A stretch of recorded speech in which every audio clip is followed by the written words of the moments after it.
हम लोग भगवत गीता का 10वां अध्याय कर रहे हैं और आज हम शुरू करेंगे 31वें श्लोक से। इस अध्याय में श्री कृष्ण जो हैं अलग अलग प्रतीकों का इस्तेमाल कर रहे हैं अर्जुन को यह बताने के लिए कि वो कहाँ कहाँ उन्हें देख सकता है। तो आज हम 31वां और 32वां श्लोक इकट्ठे लेंगे। इसमें काफी सारे प्रतीक हैं पर इनमें से हम 5 प्रतीकों का इस्तेमाल करेंगे और आज के प्रतीक बहुत प्यारे हैं। मतलब हम सबको कुछ ना कुछ यहाँ पर सीखने को मिलेगा और इन प्रतीकों से हमें ये 5 प्रतीकों में ही पूरा सेशन हो जाएगा और बहुत कुछ ऐसा है जो हम अपनी लाइफ में अप्लाई भी कर सकते हैं आज जो हम जानेंगे यहाँ पर। तो मैं पहले पढ़ देती हूँ। 31वें श्लोक में वो कहते हैं, मैं पवित्र करने वालों में वायु और शस्त्रधारियों में राम हूं, मछलियों में मगरमच्छ और नदियों में श्री भगीरथी गंगा जानवी हूं। 32वें में वो कहते हैं, हे अर्जुन, सृष्टियों का आदि अंत और मध्य भी मैं ही हूं तथा विद्याओं में अध्यात्म विद्या अर्थात ब्रह्म विद्या एवं परस्पर में विवाद करने वालों में तत्व निर्णय के लिए किए जाने वाला वाद मैं ही हूं।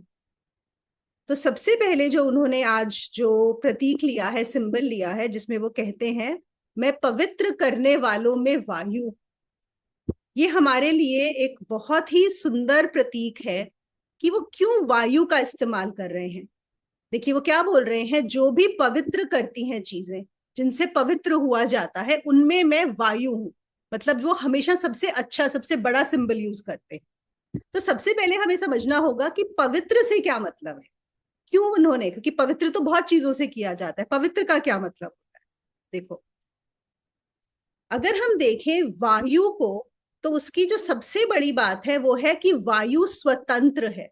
आपने देखा है वायु में कितनी स्वतंत्रता है कि वो कहीं भी टिकती ठहरती नहीं है, आप उसे बांध नहीं सकते हो। अगर हम सोचे हम वायु को बांध लें, हम बांध नहीं सकते उसको, उसमें स्वतंत्रता है। तो पवित्रता से क्या मतलब है कि जहां पर परतंत्रता नहीं है, और पवित्रता से मतलब है जहां पर आसक्ति नहीं है, जहां पर हम चिपके हुए नहीं है, इसका मतलब है। जब हम सोचते हैं पवित्र तो हमारे दिमाग में क्या आता है कि अशुद्धि ना हो, गंदगी ना हो। अगर हम सोचें कुछ अपवित्र है तो इमिडिएटली दिमाग में आता है कि किसी चीज के ऊपर गंदगी लगी हुई है, या हम बोलते हैं ना, अरे हम कहीं नहाए भी नहीं है तो अरे अपवित्र हैं, या हमारे ऊपर कीचड़ गिर गया तो हम अपवित्र हैं। यहाँ पर उस पवित्रता की बात नहीं हो रही। यहाँ पर किस पवित्रता की बात हो रही है कि जहां पर आसक्ति नहीं है। देखो वो बोलते हैं जहां पर भी लगाव है, जहां पर भी अटैचमेंट है, जहां पर भी मोह है, वो जो है वो अपवित्र हो जाता है, वहीं पे अपवित्रता शुरू हो जाती है। अब हमारे लिए क्या मैसेज है, हमें देखना है हम कहाँ कहाँ पर मोहग्रस्त हैं, हमारा अटैचमेंट कहाँ कहाँ पर है, कहाँ कहाँ पर हमारा लगाव है। इसका क्या मतलब है कि जहां पर भी आपका लगाव होगा, अटैचमेंट होगा, आप वहां पर अटक जाओगे, आप वहां पर रुक जाओगे। लेकिन वायु रुकती नहीं है।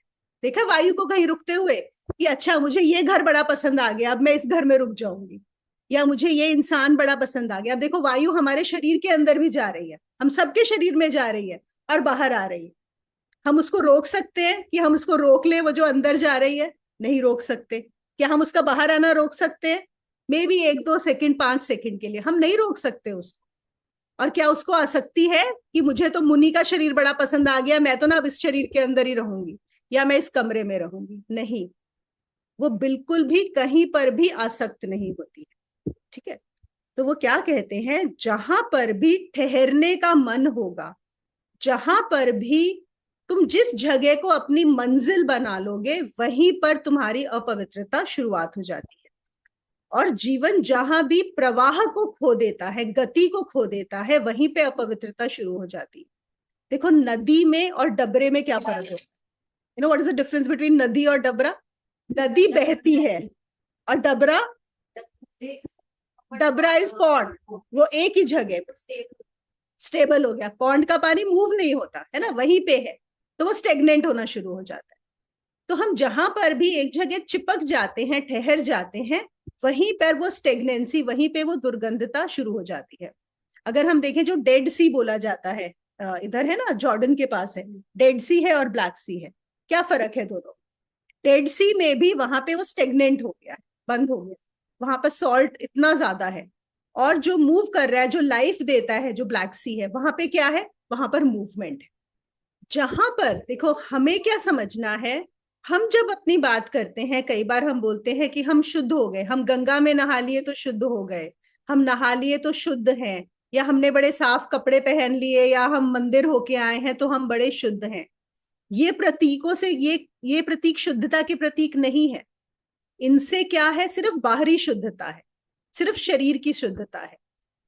मन की शुद्धता कहां से होगी? जहां पर लगाव कम हो जाएगा, जहां पर लगाव नहीं रहेगा, किसी चीज को पकड़ के बैठना नहीं है। अगर असली पवित्रता चाहिए तो वो क्या कहते हैं कि अगर पवित्र करने वालों में मैं वायु हूं, तो जिसके भी प्राण अगर कहीं ठहरते नहीं है, अगर आपके प्राण कहीं चिपक नहीं जाते, कहीं मोहग्रस्त नहीं हो जाते, कहीं आसक्ति में नहीं पड़ जाते, वहां वहां पर पवित्रता हो जाएगी।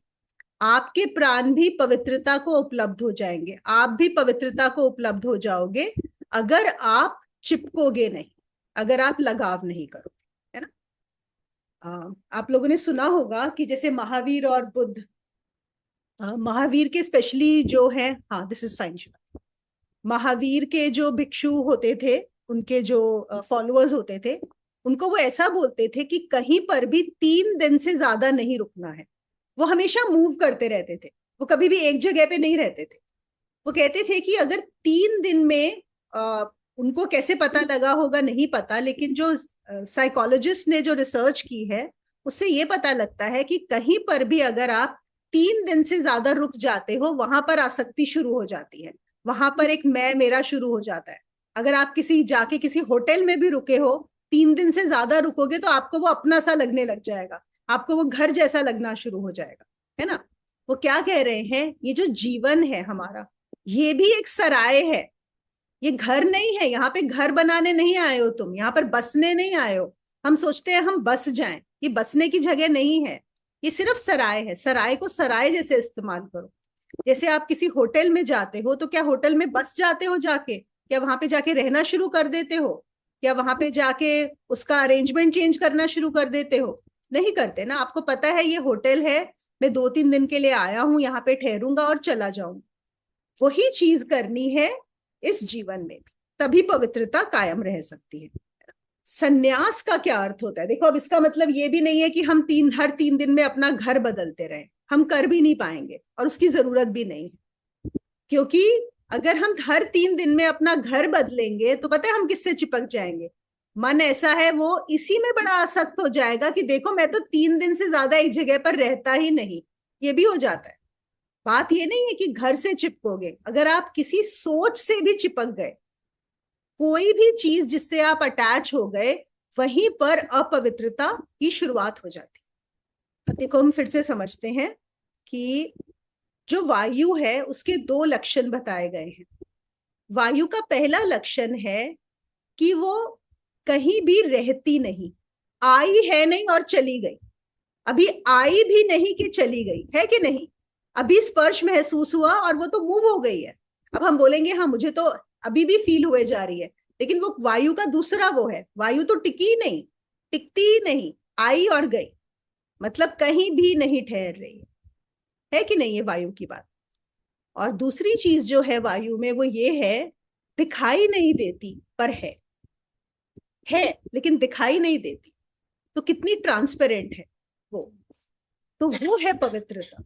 तो क्या हम इतने पवित्र हो सकते हैं? क्या हम अपनी जिंदगी को ऐसा बना सकते हैं कि हम कहीं पर भी चिपके नहीं, घर में रहें, अपने ही घर में रहें, घर ना बदलें, लेकिन उससे आसक्त होके ना बैठ जाए कि ये मेरा घर है, मैं अब सेटल हो गया।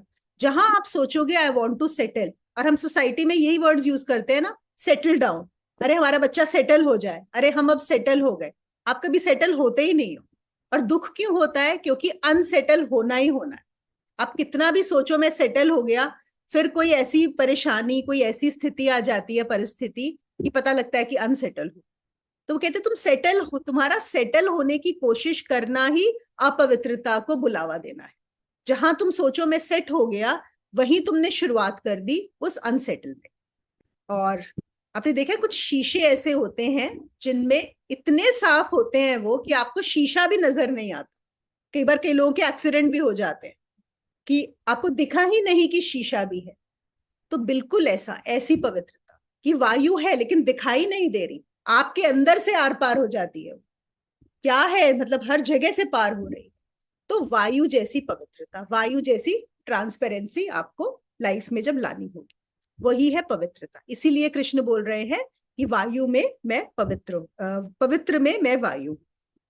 अगला सिंबल लेते हैं जिसमें वो बोलते हैं कि मैं शस्त्रधारियों में राम। अभी बहुत प्यारा सिंबल है। पहली बात तो कि शस्त्रधारी, शस्त्रधारी का क्या मतलब है? जिसने वेपन्स उठाए हुए हैं, जिसके पास वेपन है। अभी वेपन कौन रखेगा? देखा जाए तो वेपन रखने वाले कौन है? जो लड़ाई करते हैं, जिनके अंदर हिंसा है, जिनको वायलेंस करना है। तो और यहां पर एग्जाम किसका सिंबल लेना चाहिए? क्यों भगवान कृष्ण बोल रहे हैं कि शस्त्रधारियों में राम हूं, वेपन्स रखने वालों में मैं राम हूं? ये बहुत प्यारा है। देखो क्या होता है, एक जो वेपन रखने वाले होते हैं वो होते हैं जिनको हिंसा करनी है, जिनको पावर चाहिए, जिनको लड़ाई करनी है। और एक है राम, जहां पे हिंसा का कुछ नाम भी नहीं, उनको कोई हिंसा नहीं करनी। वो बिल्कुल बुद्ध जैसे हैं, अंदर से बिल्कुल साफ है। देखा जाए तो सिर्फ राम के हाथ में आशीर्वाद का ही एक चिन्ह होना चाहिए ना, कि वो आशीर्वाद दे रहे हैं। अगर आपने देखा है राम की जो हमारी मूर्ति भी होती है, एक हाथ से आशीर्वाद देते हैं और एक हाथ में उनके तीर कमान है। ये बड़ी जरूरी चीज है। देखो हम बहुत बार बोलते हैं ना कि बुरे लोग बहुत हिंसा करते हैं, और बुरे लोग ही राजनीति में आते हैं, और जो बुरे लोग हैं वही पावर में जाते हैं। कुछ लोग ऐसा भी मानते हैं कि पावर इंसान को करप्ट करती है। मानते हैं कि नहीं? हम लोग मानते हैं कि पावर से इंसान करप्ट हो जाता है, पर एक्चुअली पावर से करप्ट नहीं होता। इसका मतलब है कि इंसान में करप्शन पहले से थी, जब पावर नहीं थी तो उसको मौका नहीं मिला उस करप्शन को दिखाने का, लेकिन पावर मिलते ही वो करप्शन सामने आ गई। वो सिर्फ मैनिफेस्ट हो जाती है, पावर से कोई करप्ट नहीं होता। अगर पावर से करप्ट होता तो राम भी करप्ट हो जाते। उनके उनसे ज्यादा पावर किसके पास थी? लेकिन वो नहीं हुए ना। तो पावर का वो नहीं है। लेकिन ज्यादातर इंसान क्या है, वो हिंसा से ही भरे हुए हैं, वो इन्फीरियोरिटी कॉम्प्लेक्स से भरे हुए हैं। क्योंकि हमारा जो पावर की डिजायर होती है वो भी इन्फीरियोरिटी कॉम्प्लेक्स से आती है। अगर हम सच में ध्यान से देखेंगे, जितने भी लोग जिनको चाहिए ज्यादा और ज्यादा चाहिए, और स्पेशली जो पावर के पीछे भागते हैं, किसी भी पोजीशन के पीछे भागते हैं, अगर आप उनके गहरे में देखोगे तो कहाँ है? इसका मतलब है कि मैं अपने आप में पूर्णता नहीं पाता, मुझे लैक लगता है, मेरी इच्छा है, इसलिए मुझे पावर चाहिए। क्योंकि जो पूर्ण है उसको पावर की क्या जरूरत है? उसको किसी को शो करना ही नहीं है, उसी को किसी को कंट्रोल करना ही नहीं है, हिंसा करनी ही नहीं है उसको। और फिर इसीलिए क्या होता है कि आप देखो पॉलिटिक्स में ज्यादातर लोग जो जाते हैं, हम बोलते हैं ना पॉलिटिक्स बहुत करप्ट है, कौन से लोग जा रहे हैं? वही जिनको इच्छा है। और जो अच्छे लोग हैं वो क्या करते हैं? वो कहते हैं हमें तो चाहिए ही नहीं, हमें इन चक्रों में पड़ना ही नहीं, तो वो छोड़ देते हैं। यहाँ पे बात हो रही है अच्छे आदमी मतलब राम। राम जिनको जरूरत नहीं है उस पावर की, जिनको कुछ करना नहीं है, लेकिन फिर भी उन्होंने शस्त्र धारण किया है। और जब ऐसे लोग पावर लेते हैं जो सच में अच्छे होते हैं, लेकिन फिर भी उनके पास वो शक्ति भी है कि अगर कोई सामने वाला बुरा करेगा तो उसको उसके उसकी ही लैंग्वेज में जवाब दे सके, वो हमारे काम बहुत आते हैं। समझ आ रही है ये बात? कि राम जो कि अंदर से बिल्कुल भी हिंसा नहीं है, अंदर से बुद्ध है। राम तो हम पता ही है भगवान है खुद, लेकिन आशीर्वाद दे रहे हैं। लेकिन उन्होंने हाथ में सत्ता भी ली हुई है, उन्होंने हाथ में एक वेपन लिया हुआ है कि अगर रावण आता है, रावण जैसी कोई भी बुरी शक्ति आती है, तो उसका मुकाबला भी कर सके। आप देखते हो, और मैं ये बात बार बार बोलती हूँ कि स्पिरिचुअल सीकर्स में, आध्यात्मिक साधकों में ये बहुत हो जाता है। अरे हम तो बेचारे, हम सीधे साधे, हम तो किसी से कुछ नहीं कहेंगे, हम तो चुपचाप रहेंगे, हम लड़ाई नहीं करेंगे।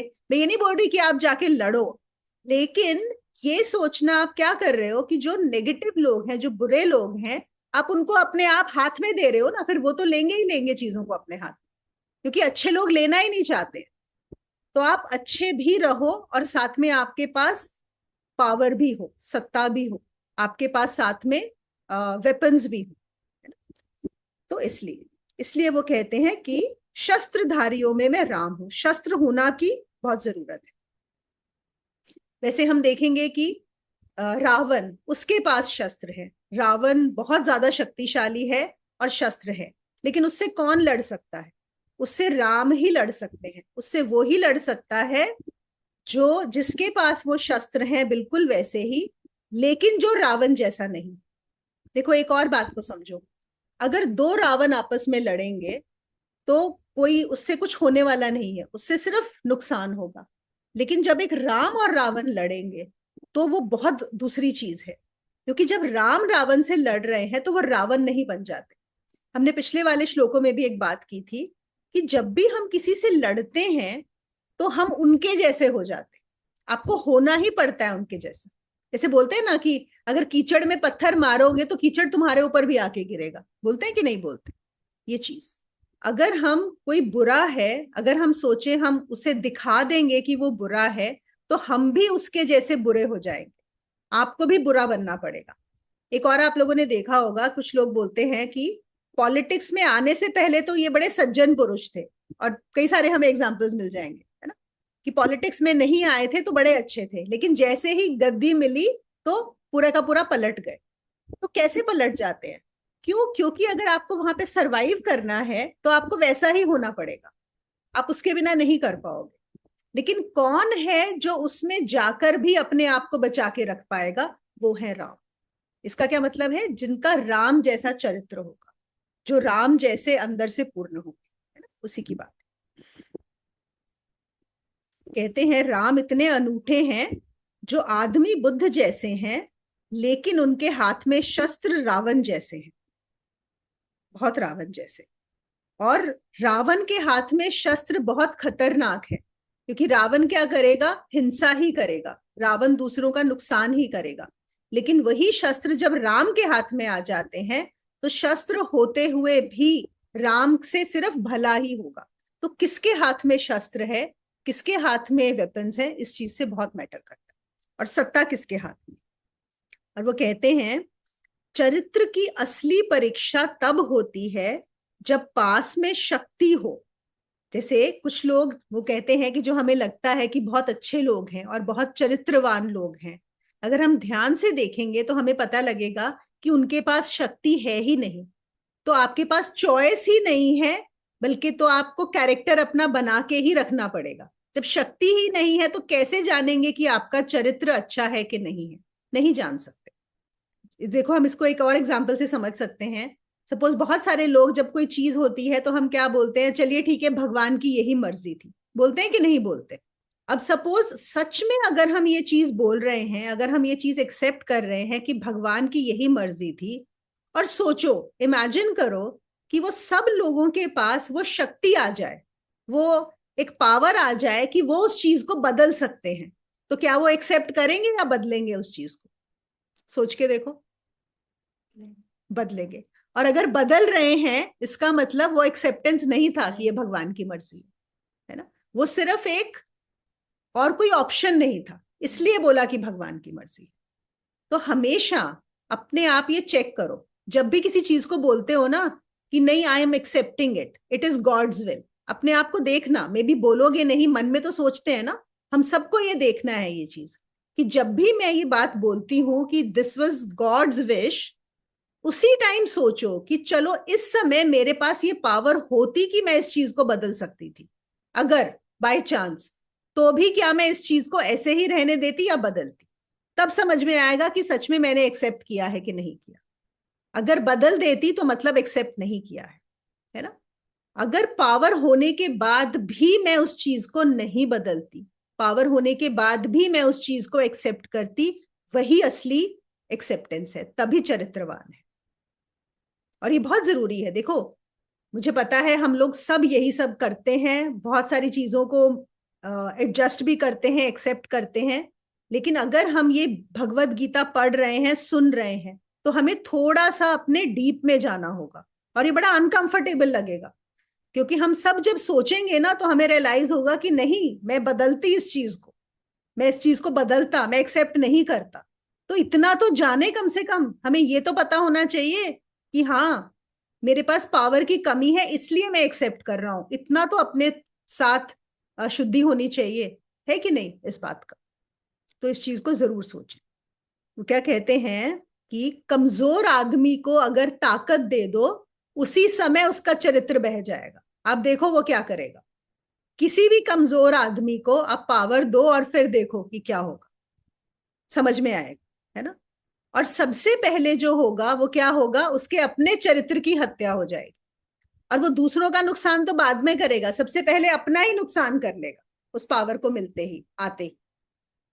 क्योंकि इतना ज्यादा लैक है, इतनी ज्यादा मिसअंडरस्टैंडिंग है, इतनी सारी इच्छाएं हैं, इतना सब कुछ है कि वो सबसे पहले उनको ही पूरी करने में अपना ही नुकसान करेगा।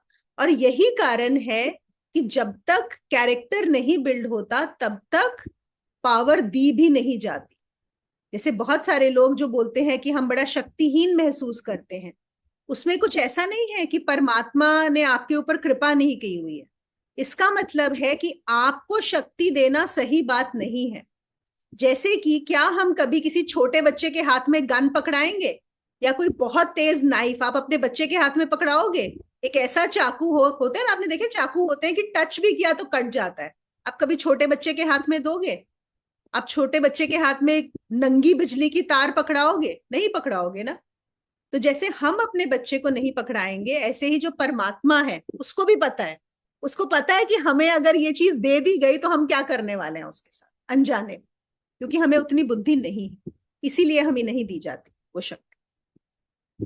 ज्यादातर, जैसे मैंने बताया, पहले भी हमने बात की थी, हर इंसान जब पैदा होके थोड़ा बड़ा होने लगता है, जो सबसे पहली चीज वो समझ पाता है वो ये जानता है कि मैं बहुत छोटा हूं, बहुत क्षुद्र हूं। आपने देखा छोटे बच्चे बड़े होना चाहते हैं इमिजिएटली, उनको अपनी हाइट बड़ी करनी होती है या बड़े होना होता है मम्मी पापा जैसे। क्यों होना होता है? छोटे बच्चे को भी रियलाइज होता है कि मैं कितना पावरलेस हूं, मैं इनके ऊपर डिपेंडेंट हूं, इनसे ही कुछ मुझे मिलेगा। तो हमारा ये जो इन्फीरियर, और जैसे जैसे हम बड़े होते हैं फिर हम स्कूल में जाते हैं, पता लगता है कुछ बच्चे हमसे ज्यादा इंटेलिजेंट हैं, है ना। फिर हम और बड़े होते हैं एजुकेशन में और में, हमें लगता है दूसरों के पास ज्यादा पावर है, दूसरों के पास ज्यादा पैसा है, दूसरों की फैमिली ज्यादा अच्छी है, दूसरों के पास ये बेटर है। तो हम कितने भी किसी भी चीज में अच्छे हो जाएं, हम रियलाइज करते हैं कि हम किसी ना किसी चीज में दूसरों से छोटे ही हैं। तो वो जो हमारी हीनता की भावना है ना, इंफीरियोरिटी कॉम्प्लेक्स, वो कभी जाता ही नहीं। और हम इसी होड़ में लगे रहते हैं कि कुछ और मिल जाए, कुछ और मिल जाए जिससे मैं पूर्ण हो जाऊं, कुछ और मिल जाए। यही जो सत्ता की, जो पावर की, जो वेपन्स हैं, आप देखो आज जो कंट्रीज में जो इतनी वॉर्स चल रही हैं और जो सारी की सारी लड़ाई चल रही है, वो भी वेपन्स के बेस पे चल रही है। इकोनॉमी में सबसे ज्यादा वेपन्स बेस्ड है, शस्त्रों के ऊपर चल रहा है। क्यों? उन्हें लगता है जितने ज्यादा उनके पास शस्त्र होंगे तो वो ज्यादा सिक्योर होंगे, दूसरे को कंट्रोल कर पाएंगे। पूरा कंट्रोल का किस्सा है। लेकिन ये कहां से आ रहा है? रूट में क्या है, इसकी जड़ में क्या है? इसकी जड़ में हीन भावना है, इसकी जड़ में इंफीरियोरिटी कॉम्प्लेक्स है। और हमें दूसरों को सिद्ध करना होता है कि मैं कुछ हूं। he say that nobody wants to be nobody, है ना। we all want to be somebody। यही हमारी जो है सबसे बड़ी परेशानी है कि हमें नोबडी होने में इंटरेस्ट नहीं। और हम ये जानते नहीं कि नोबडी होना सबसे अच्छी बात होती है। जिस दिन ये समझ में आ जाता है ना कि अगर जब नोबडी हो जाओगे, उससे अच्छी सिचुएशन होती ही नहीं है। लेकिन वो सिर्फ कोई गुरु ही बता सकता है कि नोबडी होना कितना फायदेमंद है। नहीं तो संसार आपको समबडी ही बनाने में लगा हुआ है, और आप भी समबडी बनाने में होने में लगे हो। और फिर हमें दूसरे समबडीज को प्रूव करना होता है कि आई एम समबडी। वो हमें प्रूव करना चाहते हैं कि आई एम समबडी, हम उनको प्रूव करने में लगे हैं कि आई एम समबडी। दूसरे सिर्फ अपना ही बताना चाह रहे हैं दूसरे को प्रूव करने के लिए, है ना। यही कहानी चलती रहती। राम जैसा आदमी सारी पृथ्वी पर खोजना मुश्किल है, बहुत ही अनूठे हैं। देखो, हमने क्राइस्ट के बारे में भी जाना है, हमने बुद्ध के बारे में भी जाना है, महावीर के बारे में जाना है, कबीर के बारे में जाना है। ये सब बुद्ध पुरुष थे, सब बुद्ध थे। लेकिन राम क्यों अनूठे हैं इन सब से भी? क्योंकि इन सब ने भी शस्त्र नहीं उठाए हुए थे। इनफैक्ट एक सोच ऐसी है कि आप हम सबको पता है कि जो बुद्ध थे वो राजा के बेटे थे जिन्होंने छोड़ दिया था, और ज्ञान होने के बाद भी उन्होंने वापस राज्य में नहीं गए। तो एक देखो ये सोच है, और वो भी कोई भी सोच में गलती वो नहीं होती, कि बुद्ध को जाना चाहिए था, उनको राजा बनना चाहिए था, और उनको अपने राजा होने का कर्तव्य भी निभाना चाहिए था। क्यों? क्योंकि वो जो हो गए थे, वो जैसे राजा बनते, समझ रहे हो ना, जो वो शासन करते, उससे जो लोगों का कल्याण होता वो अलग ही होता, वो राम के लेवल का होता। जब हम बोलते हैं राम राज्य, राम के समय में क्यों बोल रहे हैं कि जो राम है वही जो बुद्ध है, लेकिन अपनी प्रजा का भी जो मंगल कर सकते हैं राम राज्य, तो वो भी होता। तो कुछ है जो छोड़ देते हैं, लेकिन जरूरी नहीं है कि छोड़ना है। अच्छे जो ऐसे होते हैं, राम जैसे लोग बहुत अनूठे होते हैं, बहुत कम, जिन्होंने सब कुछ जान लिया फिर भी वापस इस संसार में आके इस संसार के ऊपर राज्य करते हैं और कल्याण करते हैं। तो ये भी एक जरूरी बात होती है। बुराई में भी सब बुराई नहीं है और भलाई में भी सब भलाई नहीं है। बुराई में भी ताकत भली है और भलाई में भी ताकत की कमी हो तो बुरी है। भलाई में भी ताकत की अगर कमी हो तो बुरी हो जाती है। क्यों? क्योंकि आप उसका कल्याण नहीं कर पाते, आप दूसरे के लिए कुछ कर नहीं पाते। भले को भी शक्तिशाली होना चाहिए, और इस जगत में बुराई तब कम होगी जब भला भी शक्तिशाली होगा। तो भले आदमियों को, अच्छे आदमियों को, और यहाँ पर जितने भी सारे साधक हैं, सब आध्यात्मिक साधक हैं, बस ये ना सोचें कि मुझे तो सिर्फ अपना देखना है, बस हो गया बात खत्म। अपना देखो, सबसे पहले अपना ही देखो, लेकिन फिर दूसरों के लिए भी ताकत भी अपनी अर्पण करो। एक और हम लोगों ने जिसे ध्यान दिया है कि जैसे ईस्ट है, ईस्ट ने हमेशा अध्यात्म पे फोकस किया है, और जो वेस्ट है, वेस्ट ने हमेशा किस चीज पे फोकस किया है? पूरा इकोनॉमी पे, टेक्नोलॉजी पे, बाकी सब चीजें। तो ईस्ट पिछड़ गया उन चीजों में भी। क्यों? आपने सिर्फ एक अच्छा होने की बात की, लेकिन बाकी सारी चीजें भी डेवलप करनी उतनी जरूरी होती, जो ताकत की होती है। अब जो वेपन्स में, अब इंडिया में वापस से, ईस्ट में वापस ये सब चीजें डेवलप हो रही हैं, लेकिन बहुत समय तक नहीं हुई। तो ऐसा नहीं है कि हम अध्यात्म में हैं तो बस सिर्फ अध्यात्म, दैट्स इट, नहीं, नॉट नेसेसरी। कुछ लोग ऐसा सोचते हैं कि जब सीता चोरी हुई, सीता की, और राम जो है उनके लिए युद्ध करने गए, तो ऐसा भी मानना है लोगों का कि कितनी आसक्ति रही होगी राम की सीता में, कि अपनी पत्नी के लिए इतनी दूर वो रावण से लड़ने गए और इतना लंबा युद्ध चला। लेकिन दूसरी धारणा ये है कि ऐसा नहीं है कि सीता के लिए वो गए थे, सीता के लिए तो गए थे। दूसरी बात ये है कि सीता की चोरी हुई नहीं थी, सीता की चोरी कराई गई थी ताकि ये युद्ध हो सके। देखो, वैसे सोचने की बात है कि आप सोचो, सीता एक सोने के मृग को देख के इतनी आसक्त हो जाएंगी। हम भी अगर सोने का मृग देखेंगे तो हमें भी पता पड़ जाएगा कि झूठी होगा, है कि नहीं? और फिर राम उस मृग के पीछे भागेंगे। ये एक सिर्फ एक दूसरा पर्सपेक्टिव है, मैं ये नहीं बोल रही कि आप सोचें कि यही सही है। तो राम उस मृग के पीछे भागेंगे और जाके उसको पकड़ेंगे। क्या राम को पता नहीं पड़ रहा कि ये झूठा है? क्या राम सोने से मोहित हो रहे हैं, या राम सीता की कही हुई बात से मोहित हो रहे हैं? नहीं।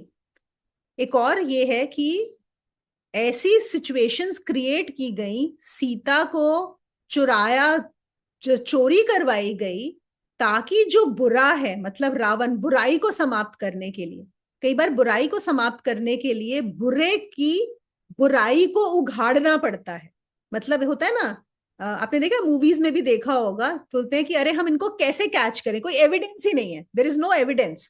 जब तक एविडेंस नहीं मिलेगा तब तक हम इन्हें सजा नहीं दे सकते, तो एविडेंस क्रिएट करना होगा। सो यहाँ पर भी ऐसा है कि ऐसा काम कराओ एक ओपनली एक आदमी से, ताकि फिर हम उसके ऊपर युद्ध कर सके। तो सीता का चुराना तो बहुत बड़ी एक चीज हो गई कि तुमने कैसे एक पत्नी को चुरा लिया। और फिर अगर राम की आसक्ति होती इतनी सीता में, तो फिर वो कैसे, जो एक इतना बड़ा युद्ध करके आए और फिर एक धोबी के कहने पे छोड़ भी दिया सीता को। तो यहाँ पर जो पूरी बात हो रही है वो राम और सीता की बात नहीं है, वहां पर बात हो रही है एक राम जैसा पुरुष जिसने, जो अवतार बन के आए हैं और यहाँ के कल्याण के लिए, जगत कल्याण के लिए क्या जरूरी है, सिर्फ उसको दिमाग में रखा गया है। और जगत का कल्याण वही कर सकता है जो अंदर से बुद्ध जैसा हो और बाहर से शस्त्रधारी और पावरफुल हो। तो हमारे लिए इस चीज को समझना बहुत ज्यादा जरूरी है।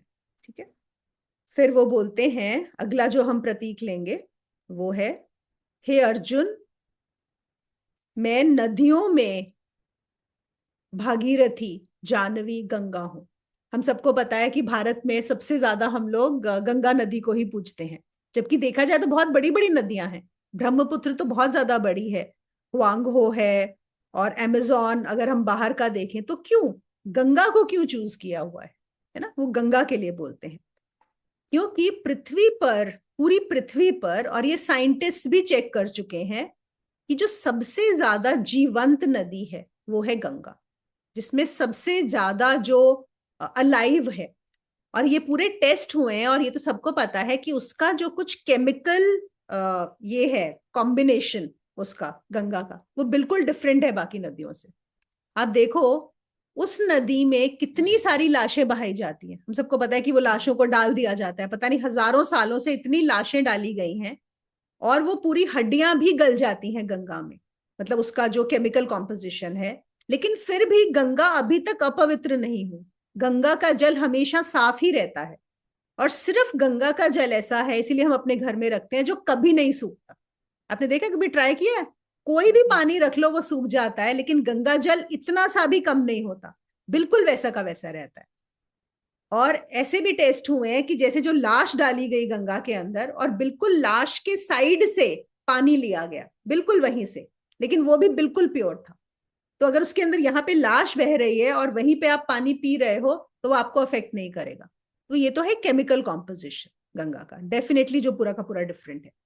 दूसरी एक और चीज क्या है कि गंगा के किनारे बहुत सारे लोगों ने सिद्धियां पाई हैं, बहुत सारे लोगों ने स्वयं को जाना है। स्वयं को जाना मतलब जो जीव से ब्रह्म हुए, जिन्होंने वहां पे साधना की है। उसकी वजह से जो गंगा का पानी है, एक तो केमिकल कॉम्पोजिशन और एक उसका डिफरेंट चार्ज हो गया है। और अभी भी आप देखो, जितने भी हमारे गंगा के किनारे जो बसे हुए हैं, जितने भी शहर हैं, जहां पर जो भी लोग, जैसे हम ऋषिकेश हरिद्वार की बात करते हैं, जहां लोग जाके साधना कर रहे हैं या वहां जाके रियलाइज होते हैं, तो वो जब रियलाइजेशन होती है, उससे भी जो केमिकल, एक अलग तरह का विस्फोट होता है वहां पे, जो एक मैग्नेटिक ऊर्जा होती है, जो गंगा उस चीज को एब्जॉर्ब कर लेती है। इसका मैं आपको एक और चीज बताती हूँ, देखो।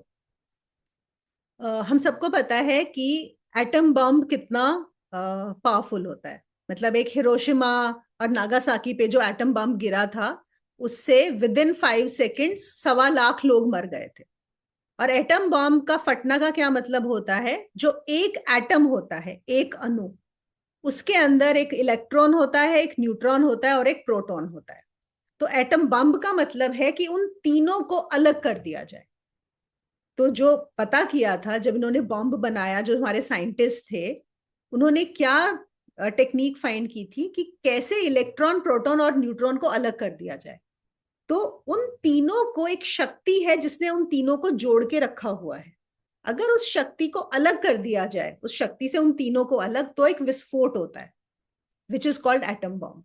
That is just one atom. और वन एटम कितना छोटा होता है कि अगर हम 1 लाख एटम्स लें और उनको एक के ऊपर एक लगाएं, तो आपको पता है वो कितना बड़ा होगा। हमारी जितनी एक बाल की थिकनेस होती है ना, 1 लाख एटम्स उतना थिक होगा। तो आप सोचो कितना छोटा होता है वो अणु। और उस अणु के अंदर इलेक्ट्रॉन, प्रोटॉन, न्यूट्रॉन, जिनको अलग किया गया, तो उससे 1.25 लाख लोग मर जाते हैं एक एटम बॉम्ब से। इतना पावरफुल होता है। ठीक है। और फिर अब जब बात हो रही है रियलाइजेशन की, जो हम बात कर रहे हैं कि अगर रियलाइजेशन जब होती है, उसमें भी क्या होता है कि एक शक्ति है, एक ऊर्जा है, जिसने इस इंसान को जन्मों जन्मों से बांधा हुआ था। एक ऊर्जा ने, जो वो जीव बना हुआ है, वो ऊर्जा रिलीज होती है। तो सोचो, जब वो ऊर्जा रिलीज होती है और अगर वो जो एरिया है, वो पूरी वहां पे एब्जॉर्ब हो जाती है। आप समझ रहे हो, एक एटम फूटा जिससे इतना सर्वनाश हो गया। यहां पर कितने एटम्स एक अलग तरीके से जो है वो खुल रहे हैं, जिससे वो जो एनर्जी रिलीज होती है, और ऐसे कितने सारे लोगों का गंगा के किनारे ऐसा हुआ है, वो सारा का सारा जो है वो उस पानी ने एब्जॉर्ब कर लिया है। तो गंगा का महत्व बहुत ज्यादा है। इसका एक और यहाँ पे है कि जो जैनों के, हमको पता है ना 24 तीर्थंकार हुए थे, तो उनमें से 22 तीर्थंकार जो हैं, एक हैं पार्श्वनाथ हिल्स करके, वहां पे 22 तीर्थंकारों ने वहीं पर स्वयं को जाना, वहीं पर पाया। तो वो कहते हैं कि हर तीर्थंकार ने जब भी पाया तो वो एटम बॉम्ब से बड़ा विस्फोट वहां पे हुआ है, जिससे उनकी एनर्जी उन पूरी हिल्स के ऊपर फैल गई है। और क्या होता है कि एक के बाद एक बार वो होने लग जाता है, तो वो जो जगह होती है वो इतनी चार्ज हो जाती है कि वो आपके लिए और इजी कर देती है अगले इंसान के लिए वो चीज करना, क्योंकि वहां पे इतनी ज्यादा वो ऊर्जा है, वो ऊर्जा आपको हेल्प करती है वो होने में। यही कारण है कि वहां पर इतना बड़ा जो है वो तीर्थ स्थल माना जाता है उस पर्टिकुलर माउंटेन को, क्योंकि वो माउंटेन पूरी चार्ज हो गई। तो ये जो है, और पानी जो होता है वो तो बहुत जल्दी कैच करता है वाइब्रेशंस को। आपको पता है ना कि जैसे बहुत सारे लोग, इवन गुरु लोग बोलते हैं कि कभी किसी के हाथ से पानी मत पीना, या कभी किसके हाथ से तुम पानी पी रहे हो इस चीज का बहुत ध्यान रखना।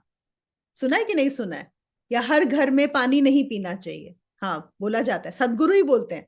कभी सदगुरु का सुनोगे तो वो बोलते हैं हर किसी के हाथ से पानी नहीं पीना चाहिए। और अगर आपको लगे भी, तो जैसे आपने पानी लिया तो पहले पानी को रखो अपने पास, और फिर वो कुछ बताते हैं कि कैसे आप उसके चार्ज हटा सकते हो। तो बेसिकली क्या होता है कि जो आपको पानी दे रहा है, सपोज करो वो आपके बारे में नेगेटिव सोच रहा है या उसका डिस्टर्ब्ड है, वो क्या करेगा, वो अपनी ऊर्जा पानी में डाल देगा। वो नहीं डाल रहा है, वो पानी की आदत है कि वो एब्जॉर्ब कर लेती है उसको, वो कैच कर लेती है। और फिर जब आप वो पानी पियोगे तो आपके अंदर भी वो पानी चला गया, तो वो जो भी नेगेटिविटी है आपके अंदर चली गई। तो पानी का बहुत ज्यादा है, मतलब कुछ साधनाओं में तो इन चीजों का बहुत ध्यान रखना होता है। शायद आपको पता होगा, जो ब्रह्म कुमारीज वाले रहते हैं ये भी किसी के घर जाके पानी नहीं पीते हैं, खाना भी नहीं खाते, पानी नहीं पीते। तो कुछ कुछ है, कुछ साधनाओं में इस चीज का माना गया है।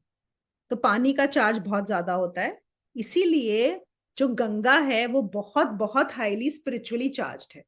और यही कारण है कि जो है कृष्ण ने बोला है कि नदियों में मैं गंगा हूं, विद्याओं में मैं अध्यात्म विद्या अर्थात ब्रह्म विद्या हूं। जितनी भी तरह की नॉलेज है, ज्ञान है, उसमें मैं क्या हूं, आत्मविद्या, स्वयं को जानना, है ना। इसका क्या मतलब है? कौन सी वाली विद्या? उस विद्या जिससे बाकी सबको जाना जाता है, वो विद्या में हूं। विद्याएं तो बहुत तरह की हैं, फिजिक्स है, केमिस्ट्री है, बायोलॉजी है, सोशल साइंसेज हैं, वी ऑल नो कि कितने सारे सब्जेक्ट्स हैं। और हमें पता है कि कोई साइंटिस्ट बनता है, कोई डॉक्टर बनता है, कोई इंजीनियर बनता है, ये सब आपको ज्ञान लेना पड़ता है, और ये ज्ञान लेना अपने आप में ही एक बहुत बड़ी काम होता है। लेकिन ये सब को होते हुए भी सबसे बड़ी विद्या क्या है, कृष्ण बोलते हैं, वो होता है ब्रह्म ज्ञान, ब्रह्म विद्या। मतलब उस ब्रह्म को जान लेना। ब्रह्म क्या? वो जिसको जानकर सब कुछ जाना जाता है, जिसके द्वारा सब कुछ जाना जाता है। अगर मैं फिजिसिस्ट भी बनी हूं सपोज, तो मैंने वो फिजिसिस्ट किसके कारण बनी हूं, किस विद्या से बनी हूं?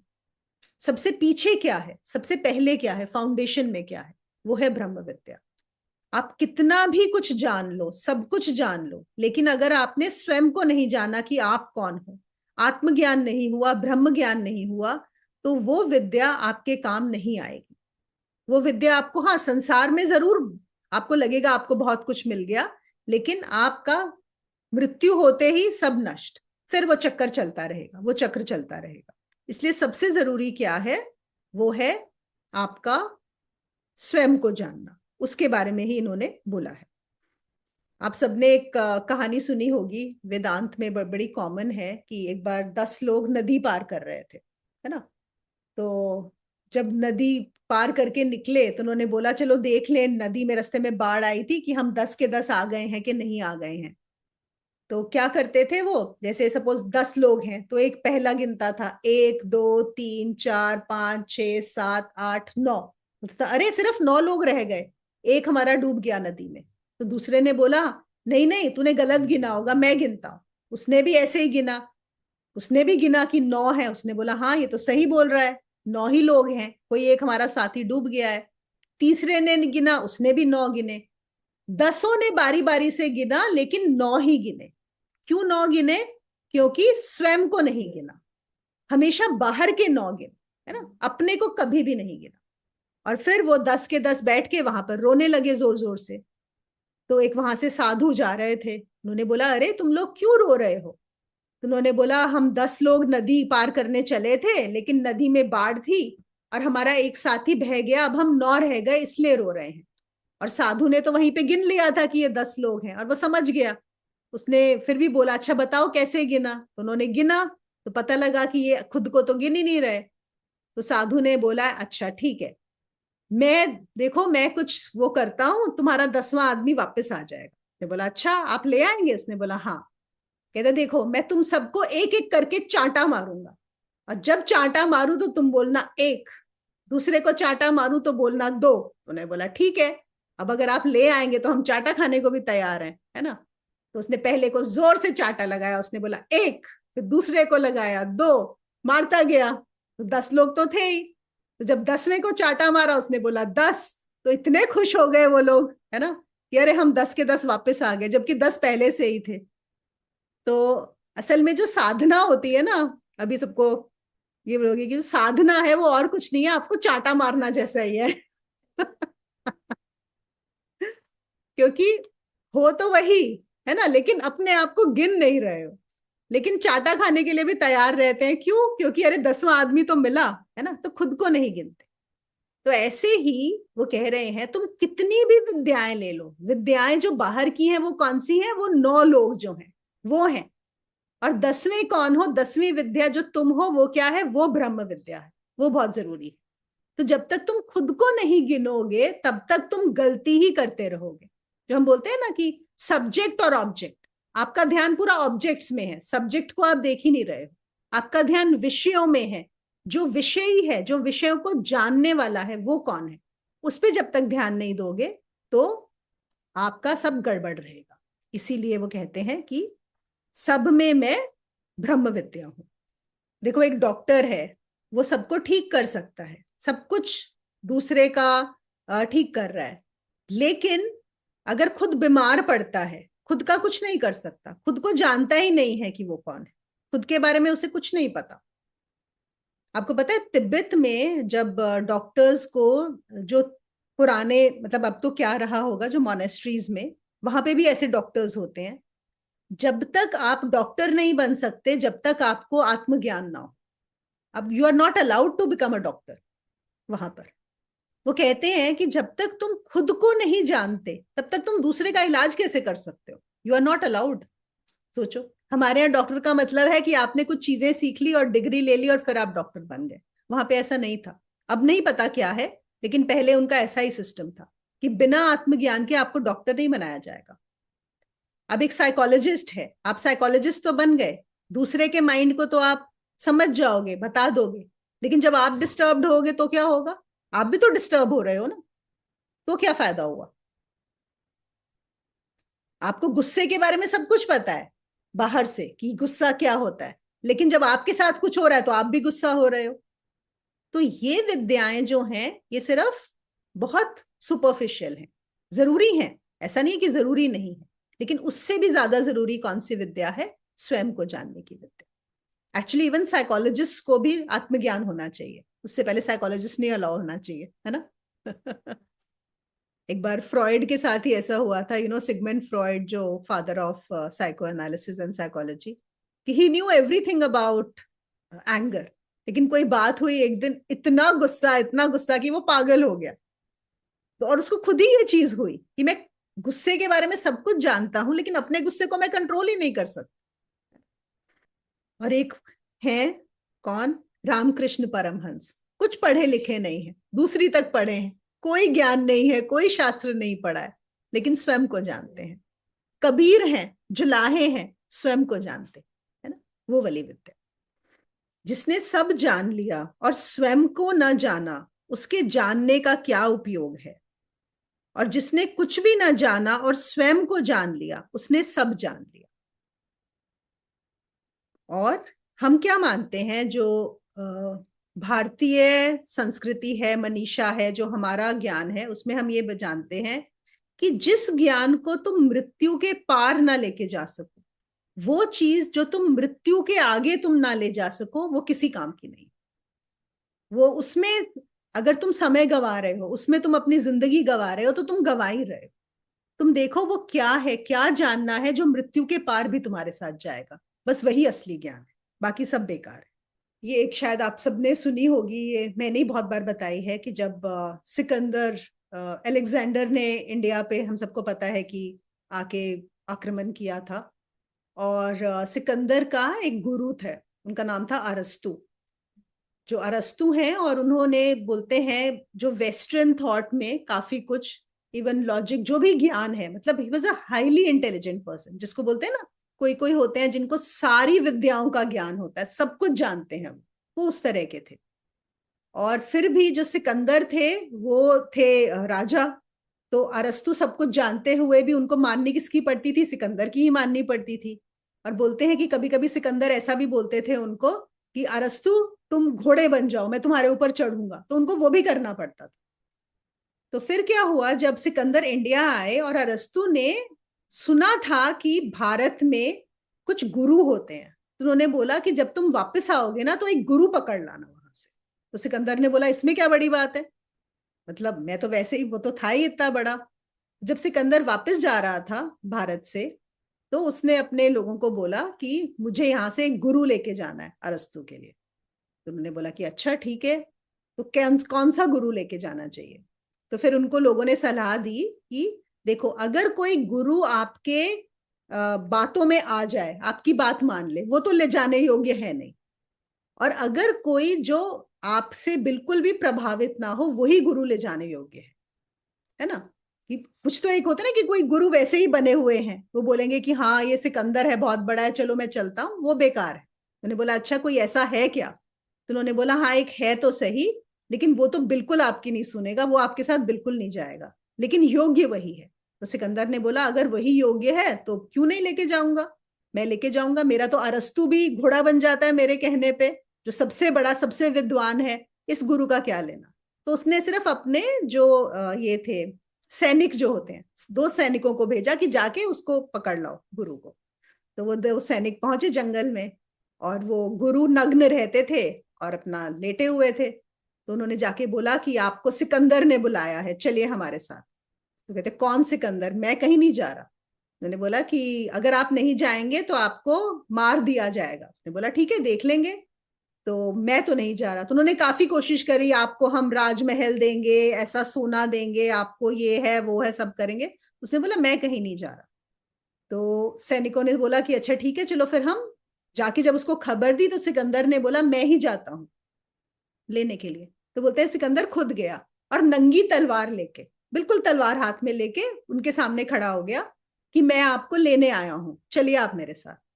तो उन्होंने बोला पहले तो तू सामने से हट, मेरी धूप रोक दी तूने आके, चल हट साइड में। मतलब वो गुरु नंगा, वहां पे एक आदमी पड़ा है और ये तलवार में सिकंदर खड़ा हुआ है सामने, वो कहता है हट सामने से। तो बोलते हैं कि वो भी हैरान हुआ कि कोई, मतलब उसको कोई ऑर्डर दे सकता है ऐसा। तो फिर उन्होंने बोला कि मैं आपको लेने के लिए आया हूं, और अगर आप मेरे साथ नहीं चलोगे तो मैं आपका यहीं पर मेरी तलवार से आपकी गर्दन काट दूं। उन्होंने बोला कि हाँ काट दे, जैसे तू मेरी गर्दन कटती हुई देखेगा, मैं भी अपनी गर्दन कटती हुई देखूं। ये तो गर्दन मैं कब की छोड़ चुका हूं, वैसे मेरी है भी नहीं, तो काट दे तो मुझे कोई प्रॉब्लम नहीं है। और जिस कॉन्फिडेंस और जिस उससे उन्होंने बोला, तो सिकंदर कुड नॉट बिलीव कि हाँ ऐसा भी कोई हो सकता है। तो सिकंदर ने फिर बाद में बोलते हैं कि उनको बनाया था अपना गुरु, और बात आगे चली थी। लेकिन बात वही है, देखो ये कौन है, ये है ब्रह्म ज्ञानी। तो एक वो अरस्तु, उसको लग रहा है कि जिसको सब कुछ आता है, इतना ज्ञान है, दुनिया का सारा ज्ञान, लेकिन फिर भी सिकंदर के आगे झुका हुआ है। और एक ये है जिनको सिर्फ ब्रह्म ज्ञान है और कुछ नहीं पता, नंग धड़ंग, कुछ उनको लेना देना नहीं। तो इसीलिए श्री कृष्ण क्या बोलते हैं कि सब विद्याओं में मैं कौन सा हूं? ब्रह्म विद्या। वो सबसे जरूरी है, उसी को जानना सबसे जरूरी है। ब्रह्म विद्या, अध्यात्म विद्या का अर्थ है वह विद्या, वह सुप्रीम साइंस, जिससे हम उसे जान लेते हैं जो हम हैं। जिससे हम उसे जान लेते हैं जो सब जान रहा है, जिससे हम उसे जान लेते हैं ना जिसकी मृत्यु होती है और ना जिसका जन्म होता है ना। कौन है जिसकी मृत्यु नहीं होती और जन्म नहीं होता? उसे जान लेना वही ब्रह्म विद्या है। जानने वाले को जान लेना ब्रह्म विद्या है। और आज का आखिरी लेंगे। वो कहते हैं, परस्पर विवाद करने वालों में तत्व निर्णय के लिए किए जाने वाला वाद, तर्क, न्याय मैं हूं। वो तर्क जिससे तत्व निर्णय लिया जाए। देखो, पहले तो हम तर्क समझते हैं। तर्क क्या होता है? लॉजिक। और हम लोग लॉजिक को बहुत इंपॉर्टेंस देते हैं। बोलते हैं ना, कोई भी अगर चीज बोलता है कि हाँ दिस साउंड्स लॉजिकल और this does not sound logical, हमें होता है कि किसी भी आर्ग्यूमेंट में अगर कोई सही तर्क दे पाए तो हम उसकी बात मान लेते हैं। तो हम तर्क को बहुत इंपॉर्टेंस देते हैं। और तर्क में एक और चीज जो मानते हैं, स्पेशली भारत में एक इस्तेमाल किया जाता है, वो होता है कुतर्क। कुतर्क का मतलब होता है कि तर्क जो आप अपने फेवर में लेते हो, अपने को प्रूव करने के लिए, सही कि मैं सही हूं। देखो, जैसे कोर्ट में भी केसेस चलते हैं। एक तर्क होता है ये प्रूव करने के लिए कि क्या सही है, और एक तर्क होता है ये प्रूव करने के लिए कि मैं सही हूं। ज्यादातर जो दो वकील लड़ते हैं वो ये प्रूव करने के लिए नहीं लड़ रहे होते कि क्या सही है। दोनों वकील अपने अपने को सही प्रूव करने के लिए कर रहे होते हैं, जिसको कुतर्क बोला जाता है ना। वो क्या बोल रहे हैं? वो तर्क जिससे तत्व को जाना जाए, मतलब वो वाला तत्व जिससे सही क्या है, सत्य क्या है, सत्य को जाना जाए। जिससे सत्य को जाना जाता है वो तर्क में हूं, बाकी सब तो कुतर्क है। और दुनिया में ज्यादातर लोग जो हैं वो कुतर्क में ही जीते हैं। हम ज्यादातर कभी किसी से आर्ग्यू भी करते हैं, लड़ते भी हैं, हमारा पूरा फोकस किस चीज पे होता है कि मैं उसको ये बता सकूं कि मैं सही हूं, उसके फेवर में हमें अपना ये देना होता है। और तर्क एक ऐसा तर्क जो होता है ना, वो थाली के बैंगन जैसा होता है। आपको देखना होता है आपके फेवर में क्या है, आप वैसा ही उस चीज को कर सकते हो। आप लोगों ने एक वो सुना होगा ना, जैसे बोलते हैं कि जब ये कोक का चल रहा था, आपको याद है, एक पूरा चला था टाइम जब ये था कि Coke is not good for you. बच्चे बहुत ज्यादा कोक पीते थे, तो बच्चों को दिखाया जा रहा था कि देखो जब कोक कीड़ों के ऊपर डाला तो कीड़े मर गए, कि देखो कितना नेगेटिव है कि कोक पीने से कीड़े भी मर जाते हैं। तो बच्चों ने क्या बोला, अच्छा अब तो मेरे पेट में कीड़े ही नहीं रहेंगे, है ना। तो लॉजिक तो दोनों तरफ से लगाया जा सकता है ना। उसका ये है कि आप कैसे लोग। एक बार क्या हुआ, एक पंडित जी थे और एक मौलवी जी थे। आपको पता है ना, कई जगहों पे मंदिर और मस्जिद पास पास में ही होते हैं। तो ऐसे ही एक गांव था जहां पर मंदिर और मस्जिद पास पास में थे। तो मंदिर के पंडित जी थे और इसके मौलवी, और इन दोनों का आपस में कुछ झपड़ होती रहती थी। तो हमेशा दोनों एक दूसरे को थोड़ा गलत प्रूव करने की कोशिश करते थे। कि वो बोलता था पुजारी कि हम ज्यादा अच्छे हैं, मौलवी को होता था हम ज्यादा अच्छे हैं।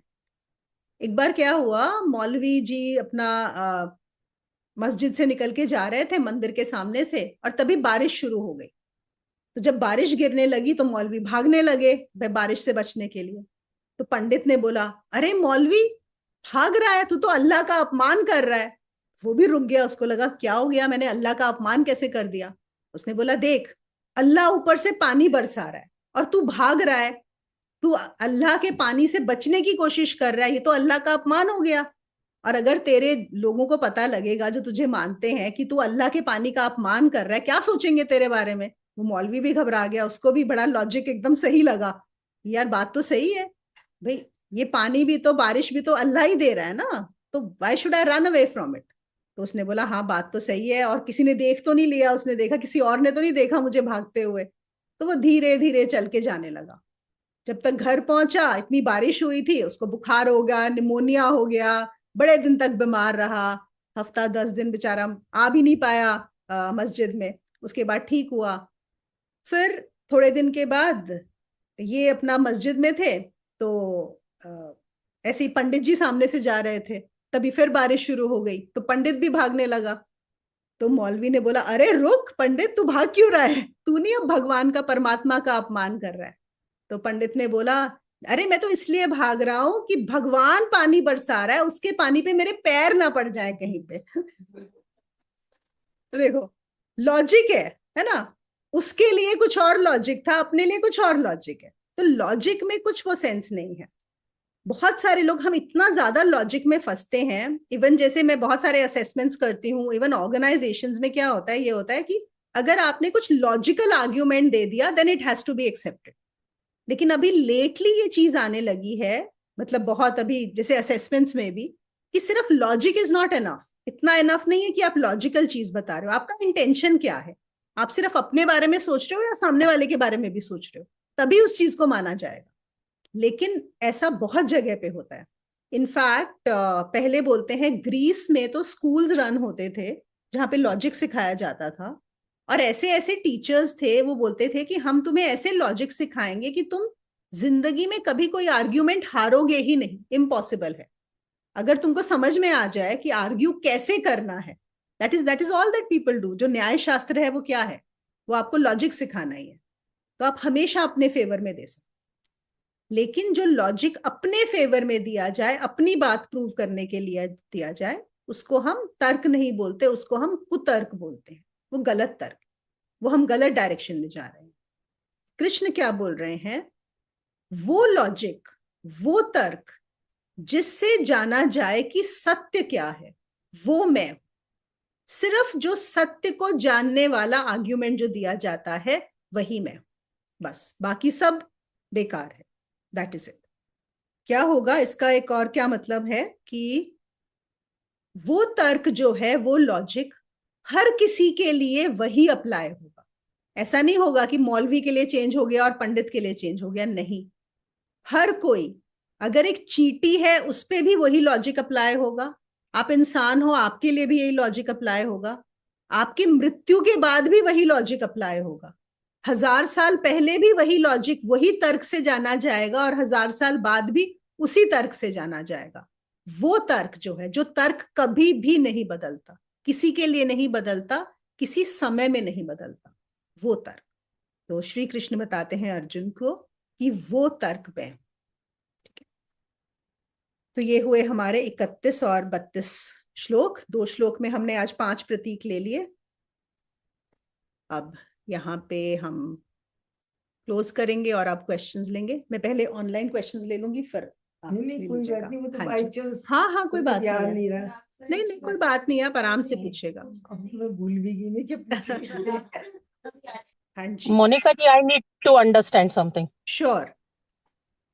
In the beginning, you gave us an example of Apavitra by that hotel room, that if you stay more than 3-4 days, you become so attached and acquainted that you start feeling that it is your home.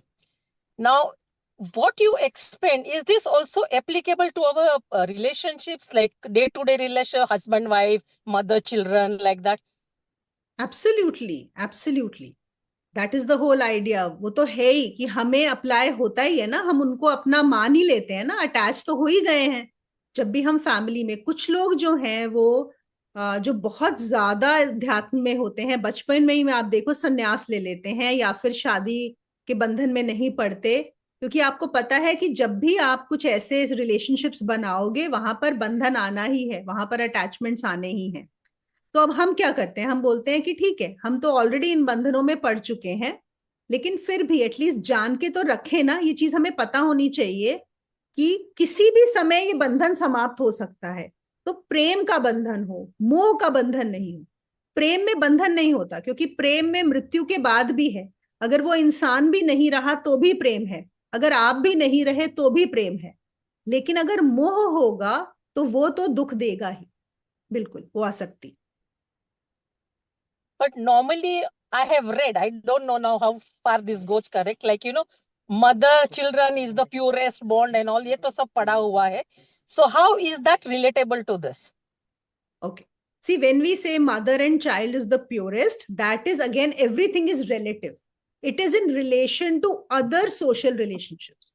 आप देखो society में कौन कौन से relationships होते हैं, mother child का होता है, हस्बैंड वाइफ का होता है, ब्रदर सिस्टर होता है, कजन्स होता है, इजंट इट, मामे ताए चाचे, यही सब रिलेशनशिप्स तो होते हैं। तो जब हम इन सब रिलेशनशिप्स को देखते हैं तो हम बोलते हैं सबसे प्योर रिलेशन होता है मदर और चाइल्ड का, क्योंकि जो एक माँ है वो कभी अपने बच्चे के लिए गलत नहीं सोच सकती। हाँ, ये बात अलग है कि माँ को ज्ञान ही नहीं होगा, वो अपने जितनी उसकी लिमिटेड बुद्धि है उसके हिसाब से सोचेगी, लेकिन उसकी इंटेंशन हमेशा अपने बच्चे के लिए अच्छी होगी, है ना। लेकिन हम जैसे ही अध्यात्म में आते हैं तो हम बोलते हैं सबसे प्योर रिलेशनशिप होता है गुरु और शिष्य का। क्यों? यहां पर भी माँ और बच्चे जैसा रिलेशन है, लेकिन फर्क है, क्योंकि गुरु अज्ञानी नहीं है, माँ अज्ञानी हो सकती है, और माँ ज्यादातर अज्ञानी होती ही है ना। माँ अज्ञानी हो सकती है, लेकिन गुरु ज्ञानी भी है, और गुरु आपका भला भी चाहता है, और गुरु जैसा आपका भला चाहता है उससे ज्यादा कोई भला चाह ही नहीं सकता आपका। तो यहाँ पे हम एक Understood. और चीज भी बोलते हैं, इसलिए कि अटैचमेंट तो अब आपके होने ही वाले हैं। आप इस शरीर Okay. में आए हो, तो सबसे अच्छा अटैचमेंट क्या होता है? गुरु के साथ अटैच हो जाओ, है ना। That is the best attachment. वहां पे अटैच हो जाओगे, क्योंकि कुछ तो अटैचमेंट चाहिए आप, तो वहीं अटैच हो जाओ। Thank you. ओके। गुरु को ढूंढने I में was considering that also to be apavitra. That is why I said, let me clarify. हाँ, हाँ। अभी यहाँ पे अंकल हैं, उन्होंने बोला है गुरु को ढूंढना भी तो कितना मुश्किल है। मुझे तो बहुत आसानी से मिल गए थे, बड़े प्यार से। हाँ, इच्छा, ढूंढने की इच्छा। बिल्कुल, बिल्कुल। और रिस्क लेना पड़ेगा। देखो, ये बात है, हम कई बार इसलिए भी नहीं लेते हैं गुरु, कि हमें लगता है अगर ये गलत हुआ तो, अगर ये फ्रॉड हुआ तो, अगर इसने मेरा वो कर दिया, तो रिस्क आपको लेना पड़ेगा। देखिए, रिस्क हर चीज में है। शादी करने में भी रिस्क होता है कि नहीं होता? कितना बड़ा। आपको क्या पता कि आप जिससे शादी कर रहे हैं वो सही निकलेगा कि नहीं। आप जॉब लेते हैं, वो भी रिस्की है। हम सड़क पे निकलते हैं, वो भी रिस्की है। तो गुरु के मामले में रिस्क लेने से क्यों डरते हैं? वहां पे तो रिस्क लीजिए। तो फिर बहुत अजीब तरह से हो रहे हैं। नहीं, सब कुछ होता है हमेशा। आजकल वही क्यों सब बड़े अजीब होते हैं? सिर्फ गुरु ही क्यों अजीब होते हैं? आप किसी डॉक्टर के पास चले जाओ, पता नहीं आपका सही इलाज करेगा कि नहीं करेगा। आप किसी कंपनी में ब्यूरोक्रेट, कोई आपका काम है ऑफिस में चले जाओ, पता नहीं वो कितना करप्ट होगा। कुछ नहीं कह सकते। तो हम गुरु को ही क्यों लास्ट रख देते हैं कि हम यहाँ पे रिस्क नहीं लेंगे? दुनिया में हम रिस्क तो लिए जा रहे हैं हर रोज, तो गुरु के लिए रिस्क क्यों नहीं? हाँ, कोई गारंटी नहीं है गुरु सही मिलेगा कि नहीं, कोई गारंटी नहीं। जब मैंने अपने गुरु बनाए थे ना, 25 साल पहले, एक तो मैं ही बहुत छोटी थी, मैं सिर्फ 27 साल की थी, और जो मेरे गुरु थे वो मेल थे। और आप सोच सकते हो कि मेरे घर में लोगों को कितनी परेशानी थी उस चीज से, कि उनको लग रहा था ये तो पक्का किसी फ्रॉड में फंसेगी। तो बस, ठीक है, किस्मत थी। हो सकता है गलत निकलते, क्या पता, कौन कह सकता है। किस्मत से बहुत अच्छे गुरु मिले। तो आज के सेशन में किसी को कुछ सीखने को मिला कि नहीं? मेरे ख्याल से तो आज बहुत कुछ था जो हमारे समझने लायक और रिफ्लेक्ट करने के लिए है, मनन करने के लिए। I did not know so much about Ganga, so thank you for for raising that question. We need to figure out more about Ganga. So thank you for that, Ma. Sure, yeah. Because it does make a very, very big difference. See, water is, abhi to khair, I think a few years back, even one Japanese scientist, he got a Nobel Prize because that's exactly what he found out about water, in terms of how water changes with the intention, how water is very quick to catch your intentions. काफी कुछ है उसमें।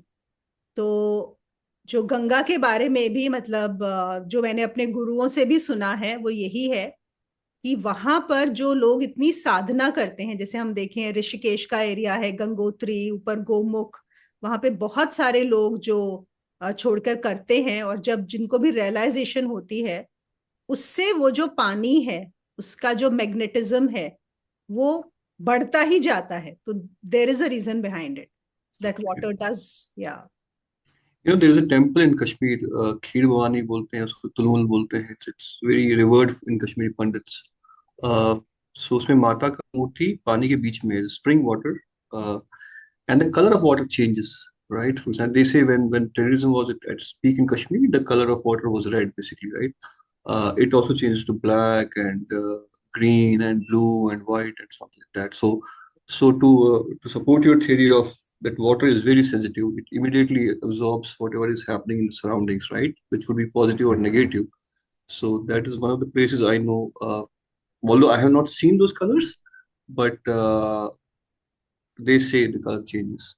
Okay, okay, right. Must be. Hello, Monidi. Hello, Shalini. Monidi, I really like the point where they said Shastradhariyon mein main Shri Ram hu. I would like to reflect that how beautifully the concept, how power changes you when you're competing against some evil, you tend to acquire the qualities or you have to fall down to that level to some extent. So I really liked it how it was brought up that Ram is equal or more powerful in that ways as Ravana, but his qualities, he's not falling to that level, and Yes. he's maintaining his dignity, his morals, and so that is something to reflect on, that we've taken it for granted that मैं शस्त्रधारियों में Ram हूँ because Ram is superior. But in what ways? That really was an eye-opener and something to contemplate about. Yes, yes, Shalini, thank you. And even I loved this. If I think of all the examples which were taken today, even I like this, शस्त्रधारियों में राम. और मुझे लगता है बार बार वही बात आती है कि क्योंकि हम सब आध्यात्मिक साधक हैं, तो हमें ये नहीं सोचना है कि हम साधक हैं तो बस हमें और किसी चीज की जरूरत नहीं है. नहीं, ऐसा नहीं है. क्योंकि एक सही साधक जो दूसरों के लिए कर सकता है अपनी पावर से, अपने रिसोर्सेस से, वो और कोई नहीं कर सकता. तो मतलब हमारे लिए अच्छाई के साथ साथ शक्ति होना भी बहुत जरूरी है. बहुत जरूरी है, बहुत जरूरी क्योंकि राम के उदाहरण में भी हमको यही मिलता है ना, जब राम बहुत दिनों तक समुद्र से प्रार्थना करते रहे सूखने के लिए, हाँ, और फिर समुद्र ने उनको मार्ग नहीं दिया, तो अंत में उन्होंने क्या किया था कि अपना धनुष बाण उठाया था, तो वहां उन्होंने शक्ति का प्रदर्शन किया ना, बिल्कुल. तभी उनको मार्ग मिला फिर. And we don't have to go so back, right? There are practical examples all over the place, even during our lifetimes. Look at what happened to Kashmiri Pandits, highly spiritual, but Yes, we did not raise our weapons. We did not even defend ourselves, right? so true. There are so many examples around. एक कहानी ना गुरुजी हमारे हमेशा बताते थे, और शायद कहीं पे और भी कहीं पे होगी, कि एक बार एक सांप था जो बच्चों को काटता रहता था. तो लोग बड़े परेशान थे. तो एक बार एक गांव से एक साधु जा रहा था. तो साधु लोगों ने जाके बोला कि यहाँ पे एक सांप है जो काटता है, हम बड़े परेशान है, हमें हमेशा डर रहता है, हमारे बच्चे खेल नहीं सकते. तो साधु गया उस सांप के पास और सांप को उसने कुछ ज्ञान दिया और उसको बोला कि देखो तुम्हें काटना नहीं चाहिए और ये गलत चीज है. तो फिर उसने जो भी उसको सिखाया, तो सांप को साधु की बात बहुत सही लगी. उसके बाद क्या हुआ कि 1 साल बाद साधु फिर से गुजरा उसी गांव से. तो उन्होंने पूछा कि अच्छा वो सांप का क्या. उन्होंने बोला नहीं, वो सांप तो अब ऑलमोस्ट मरा सा पड़ा है, हमने मारा उसको, अभी वो परेशान नहीं करता है. तो जब साधु गया उस सांप से मिलने, तो देखा वो सांप बिल्कुल अधमरा पड़ा हुआ था जहां पे उसकी जगह थी. उसने बोला अरे तुमको क्या हो गया, तुम ऐसे कैसे हो गए. तो उसने कहा कि आपने मुझे बोला था कि किसी को काटना नहीं है, तो मैं बिल्कुल चुपचाप शांत रहता था. तो फिर क्या हुआ, ये बच्चे आए, इन्होंने मुझे उठा के जोर जोर से पटका और मेरी तब से ये हालत हो गई. तो उसने बोला मैंने तुम्हें काटने से मना किया था, लेकिन फुफकारने से मना नहीं किया था, है ना. तो तुमको काटना नहीं है, लेकिन इसका मतलब ये भी नहीं है कि तुम्हें अपनी रक्षा नहीं करनी. Absolutely. तो अपनी पावर दिखानी है, तो इसका मतलब ये नहीं है डिफेंस के लिए. तो बहुत जरूरी है, और हम किस इंटेंशन से वो काम करते हैं, है ना. तो वो भी बड़ा जरूरी है. अब देखो ना, इवन कृष्ण के हाथ में हम देखें, कृष्ण भी एक हाथ से आशीर्वाद दे रहे हैं और एक हाथ में सुदर्शन चक्र है. And I've seen, I mean, if you don't, जैसे आप बोल रहे हैं कि the snake should at least hiss, right? Yes. Then the offender will know that he can bite also, right? Yes, so, he can bite also. Correct. So and if the snake doesn't hiss also, they picked him up and started throwing him around, right? So and this I have seen, right? They say, we are amongst the few families who stayed in Kashmir, right? Right. People know, you can't mess with us, right? It's very clear. If you shoot me, I'll make sure I also cut your arm or leg, right? So it's as simple as that. बिल्कुल बिल्कुल, वो जरूरी है, बहुत जरूरी है. इस करना, और फिर रिस्पेक्ट भी मिलता है, इसलिए लोग रिस्पेक्ट भी करते हैं. People are very cautious. Yes.